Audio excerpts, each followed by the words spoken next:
يا صباح الفل والخير والجمال من مدينة الآيس كريم والفلفل، كهرمان مرعش.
في كهرمان مرعش بسيطة وهادية.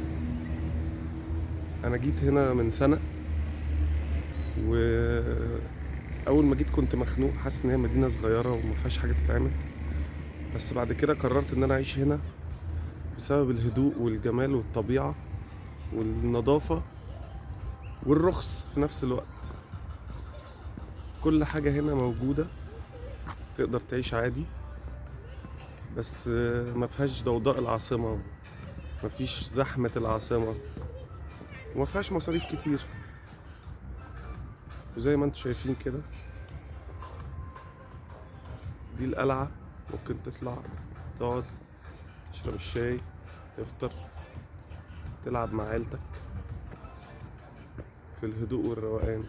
مفيش بني ادمين غيرنا، وغالبا البلد اغلبها ما فيهاش بني ادمين غيرنا. ما فيهاش غير شارع واحد حيوي اللي هو اسمه طرابزون، ده اللي مليان محلات وزحمة. في اخره مول بيازا، وهو ده اللي فيه الحياة عموما. المحلات، الأكل، الشرب، اللبس، كل حاجة عايز تعملها في الشارع ده. بقية المدينة فاضية ورايقة، وممكن تقعد طول اليوم ما تشوفش عربية معدية. ورغم كل الهدوء ده والفضا دوت، في أمان. مفيش هنا سرقات، مفيش حاجة بتروح في حتة بتضيع. لو سبت حاجتك على الكرسي كده في الجنينة وروحت ورجعت بعد ساعتين تلاتة، هتلاقيها محطوطة. لو نزلت من عربيتك وسبت بيبانها مفتوحة وإزازها مفتوح ودخلت قعدت في مطعم وكلت وانت ناسي، هترجع تلاقي كل حاجة زي ما هي. مفيش حد لو سايب جنيه فضة على التابلو هتلاقيه. البوليس هنا أكتر من البني آدمين، يعني انت طول ما انت ماشي هتشوف بوليس. المكان ده أو القلعة اللي أنا فيها دلوقتي، ده كان المكان اللي بدأوا يحاربوا منه الاحتلال الفرنسي من زمان، أيام الاحتلال. مش عارف سنة كام بالظبط عشان مفتيش، بس ده كان المنبر الأساسي في بداية الحرب على الاحتلال الفرنسي. والاحتلال الفرنسي ده ليه قصة هنا حلوة أوي، ممكن أحكيها لكم. قصة سوتشو إمام. مين عم سوتشو إمام ده؟ بياع لبن اسمه إمام. الراجل ده كان ماشي في الشارع أيام ما كانت الدولة دي محتلاها الفرنسيين. لقى ضابط من الاحتلال الفرنسي بيقلع واحدة ست الحجاب، واحدة ست تركية غلبانة، موقفها وبيتمسخر عليها هو والعساكر، وبيحاولوا يقلعوا الحجاب وهي بتصرخ. قوم جاي عم سوتشو إمام ساحب الطبنجة من ظهر الضابط، مغفله، وراح واخد الطبنجة وضربه بالنار، مموته. قاموا واخدين السوتشو إمام وقاموا حاولوا يعدموه. قامت الثورة بسبب السوتشو إمام، كان هو شرارة الثورة على الاحتلال الفرنسي. الشعب كله نزل صار، بدأوا يضربوا العساكر الفرنسيين ويقتلوهم، وطلعوا من فوق القلعة هنا وحطوا المدافع، وبدأت الحرب على الاحتلال. ودي كانت نهاية الاحتلال الفرنسي في تركيا.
مدينة سكنية رايقة هادية نظيفة، مش مدينة سياحية، ما فيهاش فسح كتير، بس اللي عايز يعيش عيشة هادية ورايقة ويبعد عن الزحمة والمشاكل الكتير ممكن يجي يعيش هنا. واللي عايز يجي يزورها يجي يزورها عشان حاجتين: يجرب الايس كريم، احلى ايس كريم في الدنيا، ويجرب ياكل الفلفل اللي بيتزرع هنا. في 20 نوع فلفل كلهم اجمل من بعض. وفي اجمل ايس كريم هتاكله في حياتك موجود في كهرمان معاش.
من الحاجات الحلوة قوي في مرعش هنا الجناين، بالنسبة للعائلات اللي عنده أطفال أو حتى اللي مش عنده أطفال بس بيحب الخضرة ويحب ينزل يقعد في الجنينة شوية يتهوى وبتاع. الجو بيبقى نقي طبعا، أكسجين، قعدة حلوة رايقة. في كل مكان في مرعش هتلاقي فيه جنينة ببلاش.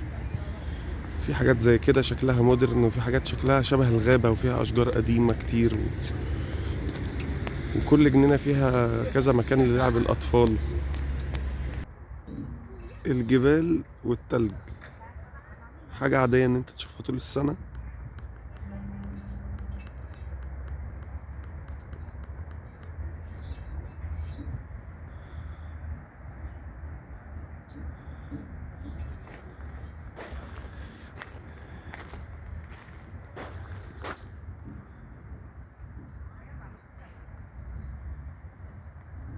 المدينة هنا متحوطة بالجبال، كل ما بتبص في أي ناحية بتشوف جبل، وغالبا بيبقى عليه تلج أغلب أوقات السنة.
مول بيازا هتلاقي فيه التوكيلات الأساسية اللي معروفة، أديداس، نايك، بوما،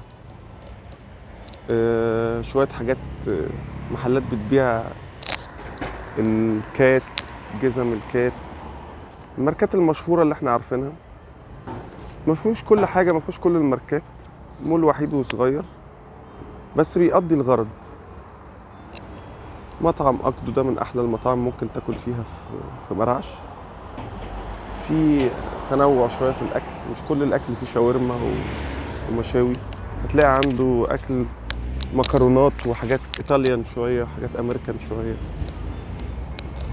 ومن المميزات الحلوة قوي في المول هنا إن في ستاربكس، ودي حاجة خطيرة بالنسبة لي بصراحة، لأن أنا بحب ستاربكس جدا.